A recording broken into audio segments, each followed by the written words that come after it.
Hi, welcome to the focus section. The course materials in this course came from this Distro Dojo Startup Accelerator program we ran when I was a VC. I ran this program in London with 35 companies. We had some massive wins and some very good 96% likely to recommend score from the founders. And when I asked the founders, I surveyed them all after the program and asked them what was the most valuable part of the course. And we had one founder who increased his conversion rate 700% in 10 weeks. So I thought, conversion increase. We had another founder who cut his churn rates for a subscription business in half by changing up his acquisition channel mix.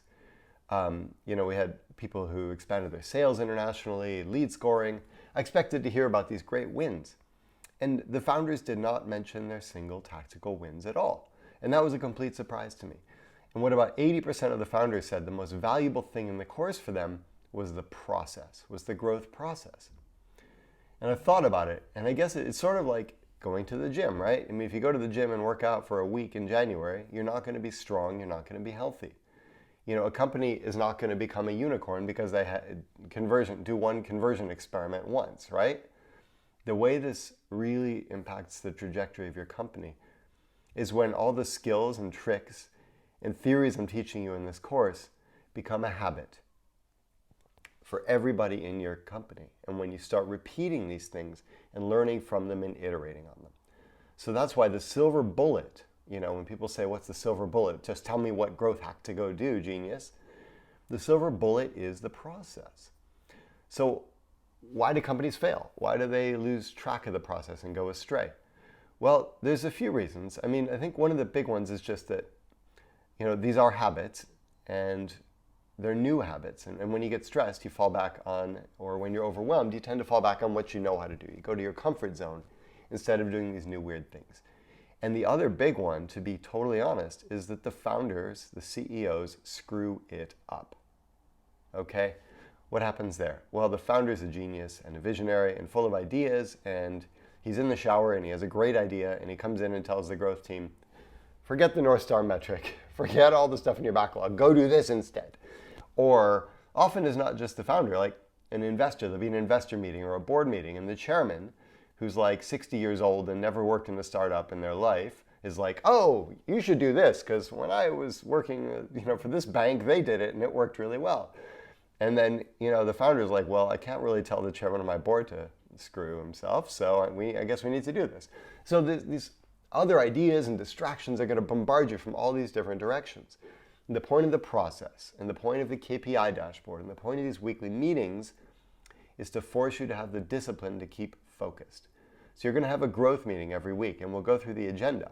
But that forces two things, right? It forces everyone who's coming to that meeting to have weekly accountability for getting the work they need to get done, right? They have a backlog, they have an assignment from the last growth meeting, and they know they're going to meet with you on Tuesday, and they're going to have to say, oh, I did the work and this happened, or I didn't do the work and right? So it forces accountability, and it forces learning, because everyone's in the room saying, well, I tried it and it didn't work. Okay, fine, most things don't work. Why not? What can we learn about ourselves, about our process, about our customers, about our tech stack? What can we learn so we don't make this mistake again? So I'll show you the process now, and it's blood simple, okay?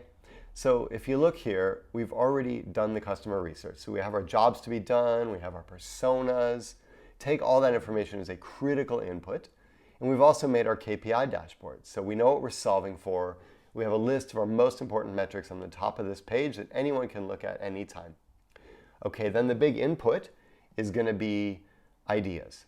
And of course, we all know about brainstorms, but there's like a dozen other really good sources of ideas, including the founder in the shower, whose ideas are occasionally actually really useful.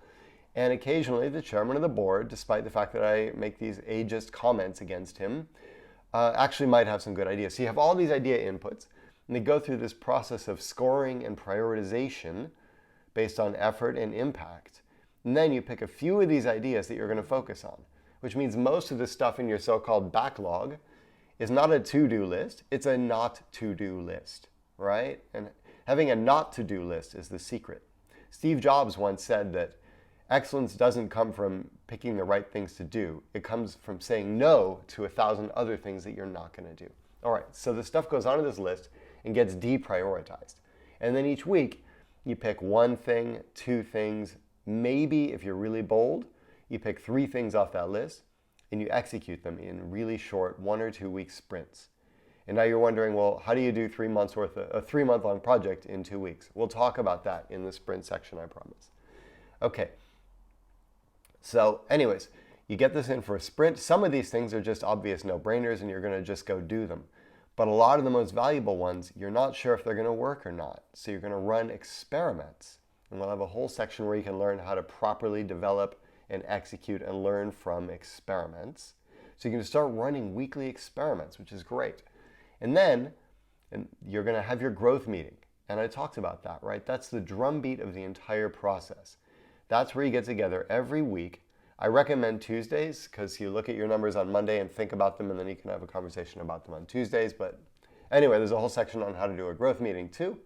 But you get together on your growth meeting every week, and that forces a conversation about accountability, and it forces a conversation about learning, so that if a person makes a mistake, everyone on the team who's in that meeting will learn from it.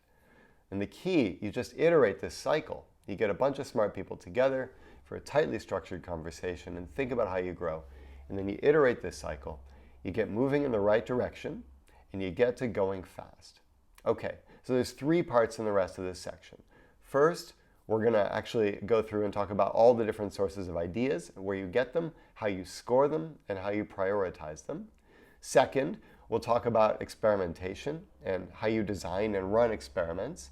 And when you have a big, hairy, massive project, like you're going to build something or spend $1 million on a TV campaign, we say, is there a way to run an experiment that validates the fundamental risky assumptions of that big project before you do it with a minimum viable test?